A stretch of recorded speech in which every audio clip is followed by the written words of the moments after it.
Hello and welcome to Niaga Spotlight with me, Tehmina Kaoosji. Niaga Spotlight takes us through the week in economic analysis and future affairs. Today on Future Affairs, our spotlight falls straight upon Malaysia's readiness for digital health. Now, digitalization in Malaysia is shaping how people identify themselves, how we pay for and access everyday services. And the core issue is whether the rakyat is able to keep up with the speed of innovation. Now, this gap is most evident and also necessary in the healthcare sector.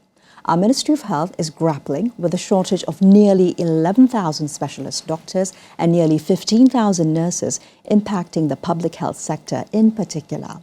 Simultaneously, more than half of Malaysian adults live with at least one chronic condition. For them, medical care doesn't just happen in a clinic, it happens at home, in between visits, when questions come up and critical support isn't always there. This is where digital health tools are able to step in to close that gap between healthcare worker shortages and patient needs. But apps require an entire supportive ecosystem. They depend on working smartphones, reliable data, systems that connect, and users who trust them. If any part of that structure falls apart, the medical care does too. Today on Niaga Spotlight, we're asking what it really takes for digital healthcare to work in Malaysia. Joining me live in the studios is Dr Ezam Mat Ali, CEO and founder of MedPlanner, a former UK-trained consultant pediatrician who now builds health tech for hospitals, clinicians and the public, including Ask Hemi, an AI health companion designed to support patients beyond the clinic. A very good morning, Dr. Ezam. How are you doing today? I'm very good, thank you, and it's a pleasure to be here. Absolutely. So let's get cracking, Dr. Ezam. Now, when we look at Malaysia and the fact that we're also digitizing identity and services really quickly, it's happening literally at the speed of months, not at the speed of years anymore. But in your experience, and especially via the experience of building Ask Hemi, what would be the minimum criteria actually for us to digitize efficiently for the healthcare sector? Okay. So first of all, I'd like to explain what Ask Hemi is. Yes, please. So Hemi actually stands for Health Medical Intelligence. So when you're asking Hemi, Hemi also sounds like a person, right? Okay, so there are questions about the minimum sort of conditions required for these to be properly used as skills. I would say, first of all, in order to use something like Ask Hemi, you will need a device access. So mobile phones, right? Sure, and something that's updated enough as well. Yes. So, okay, so mobile phones ownership in Malaysia is 99.9%, which is actually a lot. But there's also something else called connectivity, right? Mm-hmm. So 99% of individuals in the urban area have got connectivity. However, in the rural area, only 95%. Although 95% might sound a lot, but 5% actually equals to 1.9 million of users. Okay, so what happens to them, right? So, but we have to start somewhere. Okay, why do we need to start somewhere? Is because we know the huge burdens of the diseases in Malaysia, and diseases we like to concentrate on the biggest burden, which is non-communicable diseases, such as diabetes. So at least 1 out of 5 Malaysians have diabetes. So if you do your maths, right, this cannot continue for long, right? So having an app like Ask Hemi will help manage patients with diabetes so to reduce the problems that arise from the conditions, and it can also be used preventatively to prevent NCDs from happening. So what I'm saying here is, okay, maybe there's not enough connectivity in the rural areas, but we have to start somewhere.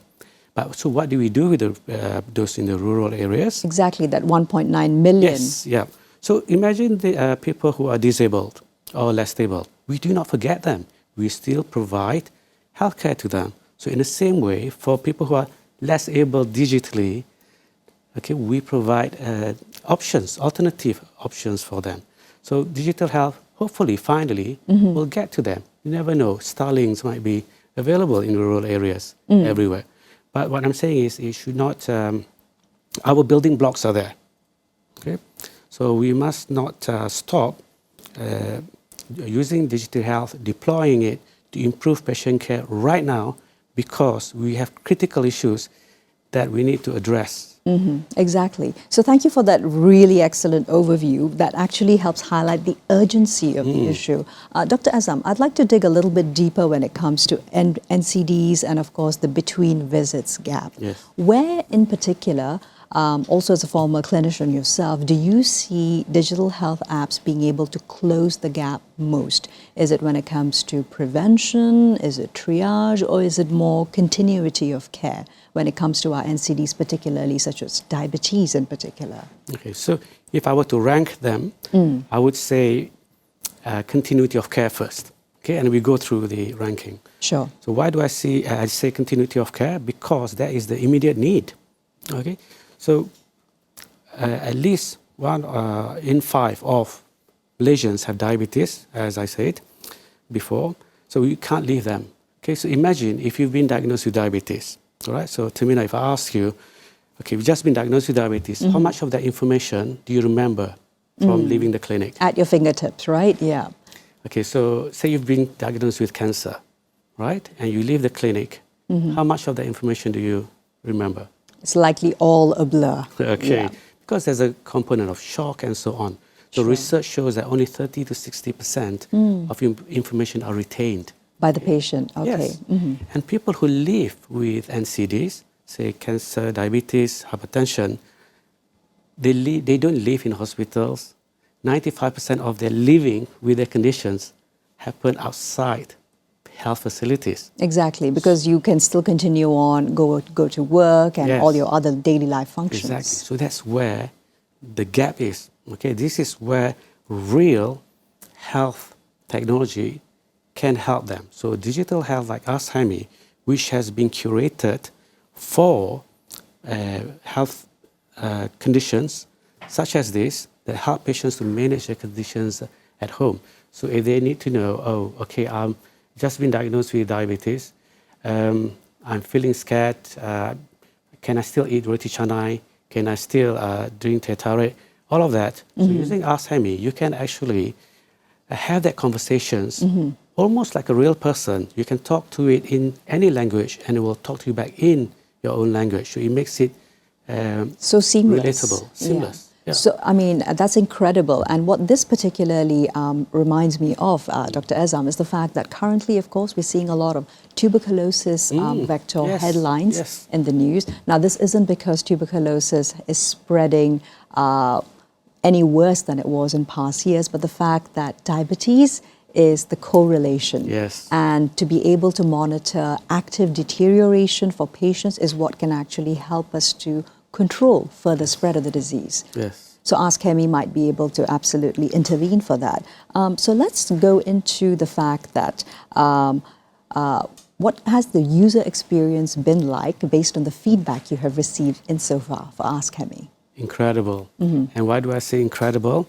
Because people can feel reassured that at 10 o'clock in the evening or 3 in the morning, when clinics are closed and the worry they have or anxiety and questions they have about their health, it's not an emergency, but they need reassurances. Sure. Okay? Before they So- do the next thing. Absolutely. It's like, oh, I cannot remember, am I supposed to take this medication with food or after food or without milk?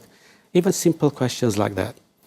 And the biggest impact in terms of digital health or AI support is actually has been seen via research findings on mental health support. Okay? Because mental health, a lot of it is about conversations and therapy that way, right? So, yes, users have been absolutely thrilled that they have a support after seeing clinic. I'll give you a very good example is cancer patients. So we work very closely with a cancer support group. So it's very important that when you build technology, you work with patient group. So we work with TIL Asia, which is a cancer support for cervical cancer sufferers. So these patients, when they leave clinic, like I mentioned before, there are a lot of things, a lot of questions they can't remember, and they have questions later on.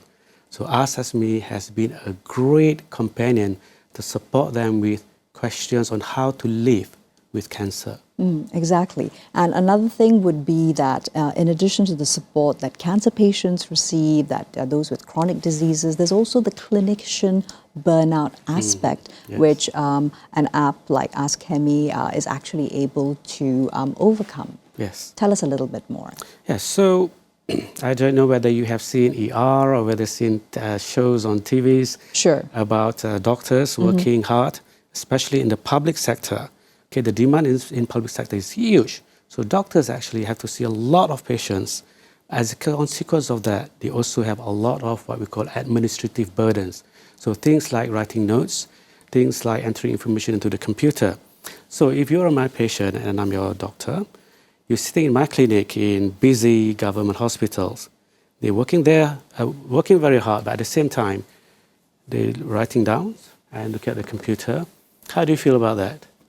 Likely you don't feel too well attended to. Okay. The personalization is gone. Absolutely. But now we have technology. So Hemi Health, which is our solutions for doctors, for clinicians, what it does is, so you record that conversations, right? At the end of that, you press the analysis and it will turn the recordings into medical notes. So also reducing, of course, any AI hallucinations. Thank you, Dr. Ezam, Yes. for the conversation so Yes. far.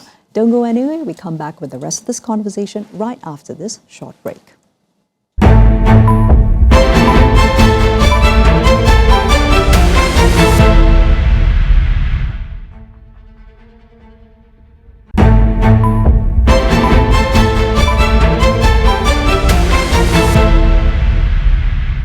Welcome back to Niaga Spotlight, still with me, Tehmina Kaoosji. And today we're looking at, is Malaysia ready for digital health, with Dr. Ezam Mat Ali, CEO and founder of MedPlanner, right here in the studios with us. Dr. Ezam, so launching straight back in, you shared something really interesting about how Ask Hemi, for example, is able to be really accurate with the kind of information shared, which also reduces AI hallucinations. Let's now talk about hospital workflows and fixing that invisible failure point, but it's something which really clinicians are experienced with. The type of feedback that you get from the doctors who are in your working group to help you improve the app, what have they been saying? So if we look at the solutions built for the doctors, like Hemi Health, so that has been something that really works well for them because they can save at least 1 to 2 hours per day. Per day? Yes, Wow. per day, right? Because if they see 30 patients in clinic, which is Right. average number, could be more, if they save 4 minutes per patient, that's 120 minutes. That means they can use that time to look at the patients properly, okay, because they're no longer being distracted. Exactly. So there is time more for patient care. And also mental exhaustion burdens for the doctors themselves are reduced. Absolutely, because a lot of the times they also have to stay after finishing clinic. Sure. We call it out of hours pajama time. So no longer that is an issue, or if they have to do it, probably just few minutes or 5 minutes. Exactly, just to clean up the day's work. Yes, absolutely. So feedback from doctors for using a personal medical AI companion for them has been fantastic. Exactly, because what it's able to actually do is these are potential medical, legal, and even patient safety risks, and it helps really cut down that burden. What are the hospital ecosystems feedback insofar? Okay, so when it comes to hospital workflow and ecosystem, there is another solution that we at MedPlanner have developed. Okay, this solution, I would say, is very unique because it's actually not available in Malaysia. A few are available in Europe, UK, and one notable company in the US. So what is that solution? It's actually what we call a coordination layer. I see. For hospitals, for clinics to coordinate care. So what does it actually mean? So it's actually a secure clinical communication system. Okay, at the moment, doctors are using WhatsApp to coordinate care. Okay, using WhatsApp is actually a minefield within a medical, legal, and privacy settings. But doctors have to use something, right? So they are busy, especially in busy hospitals. So in order for them to coordinate care, especially if it requires multiple inputs, how do you do that? Okay, and it's busy, so you need to be efficient. So they use WhatsApp. But if you have more than 3 or 4 patients a day, what happens? Then you've got, basically 3 dozen WhatsApp groups to Yes. go through on a daily basis. Yes, Yeah, and if the patient comes back 2 weeks later, how do you find information about that patient? sure. So with a coordination layer, coordination care solution, this will help the reduce medical legal risk, and it's built that is structured so that each patient is actually a channel for communication. They've got their own digital ID within the secure platform. Absolutely. So, and this can be plugged into any system, electronic medical record, HRS, and so on. Exactly. So let's cast the net a little wider now that we've been able to speak about it on a hospital level. But we're also trying to look at interoperability Yes. on a national health data sort of a platform. So what do you think would be the best way in which to prove this case for nationwide adoption, also being cognizant of the fact that outside of just peninsula, urban versus rural divide, you also have Sabah, you also have Sarawak as well. Absolutely. Luckily, now we have cloud technology. Sure. Okay.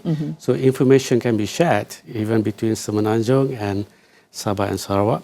Okay, but let's take a smaller example before we go national. See, if you want to implement a regional clinical health record, okay, so that is the crux of interoperability. So if you want to do interoperability, something like a regional healthcare record is something that should be looked into. So in order to do that, you need to make sure that you have the capability to do that. Right? I don't think that's a big issue. The main thing is to look at patient's consent, governance, and trust. Right? But it can be done. Right? So it has to start somewhere and show that it works and build from that. So in the case of the deployment of regional healthcare record, that's how you get information transferred from hospitals to clinics. So patients who are being referred from clinic to hospital, if you have interoperability, that way the care should be seamless. The patient from the clinic going to hospitals, the information will be there. And coupled with digital health ID, that should be seamless. The technology is already there, so it's all about execution. Execution, indeed. Yeah. And that also reminds me of, for example, concerning chronic diseases. Sarawak does not yet have any centers which can provide cancer care. So it always requires for Sarawakians who are suffering or have just been diagnosed with cancer to actually come over to Peninsula Yes. for their treatment. Yes. So that can, of course, lead to a lot of backlog when it Yes. comes, and backlog every day counts, naturally, right? Okay, well, I'd like to actually expand Sure. on that. So for cancer patients, this is something that is very passionate to me, because cancer management is exactly what a coordination solution like MedPlanner does. And it's That's the available stress now test, in right? Malaysia. Yes, Yeah. absolutely. Because to treat cancer patients, you need multiple people involved. In the Ministry of Health, they are lucky because they're actually practicing MDT, multidisciplinary team approach to patient care already. Okay? But they do not have an MDT platform. Understood. Yeah, So that's the missing gap. Yes, having an MDT platform will really scale the number of patients seen. So in fact, I've actually done this in the UK, where we showed that it increases productivity by 700%. So an MDT plan can be done in 3 days instead of 2 weeks, because you have a platform for discussion. Because not everyone can be available over Zoom at the same time. Naturally speaking. Naturally yeah. speaking. We've learned that over the past few years. Yeah, and the same with these patients in Sarawak. A lot of the care plans can already be decided before the patients even move. Exactly, so that no time is wasted while you're deciding Absolutely. on a protocol. Absolutely. So, Dr. Ezam, as we move to closing out the discussion, I think I'd love to spend a little time getting your thoughts on what kind of movement do we need when moving forward with digital healthcare, but especially making sure that no one is left behind, including those who may be, of course, in possession of older phones or digital devices, or even have lower confidence levels. This is usually, of course, the elderly, for example, or the disabled. Yes. Okay, so we can look at it in a few ways. So let's look at one aspect first, like the design aspect. So that's very technical, right? But I think it's quite useful. So design aspect, for example, they are what we call low bandwidth technologies. Okay, so you just need to be creative. So like using SMS, right? So for people like you mentioned, who do not have updated smartphones, there are a lot of SMS. You can use SMS for a lot of things, like appointment reminders, like health reminders, that kind of thing.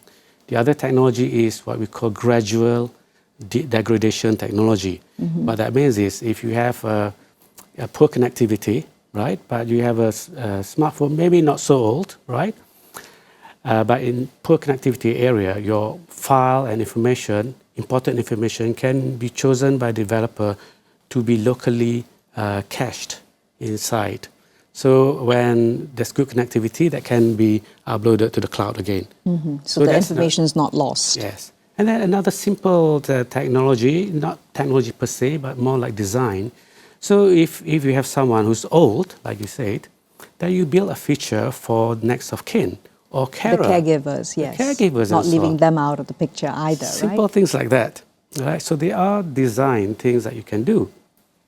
And other things will be like making sure that there are multiple channel access to healthcare. Okay, so those who are digitally less abled, right? We have access for them. Do not forget them. But those with very good digital health access, yes, we provide the latest digital health support that we can for them, so that everyone is included and we can achieve universal care. Exactly, because of course Malaysia's entire goal around the healthcare system has been equitable access. We've done very well, but now it's time to ensure, for example, rural communities and the B40 in particular are not left behind when it comes to the overall picture. Absolutely, yeah. Dr. Ezam, thank you so much for the conversation and so far, and wishing you Ask Hemi and Hemi Health all the best for 2026. Thank you for inviting me. Absolutely.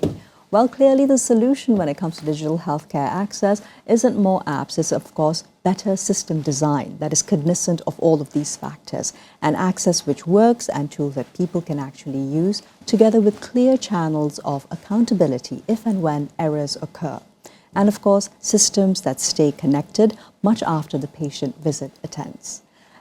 Get that right, and of course, digital health will reduce pressure on hospitals and of course, improve patients' quality of life. That's all we have time for today. Join us next week for more economic analysis and insights. I'm Tehmina Kaoosji signing off for now. Here's to a productive week ahead.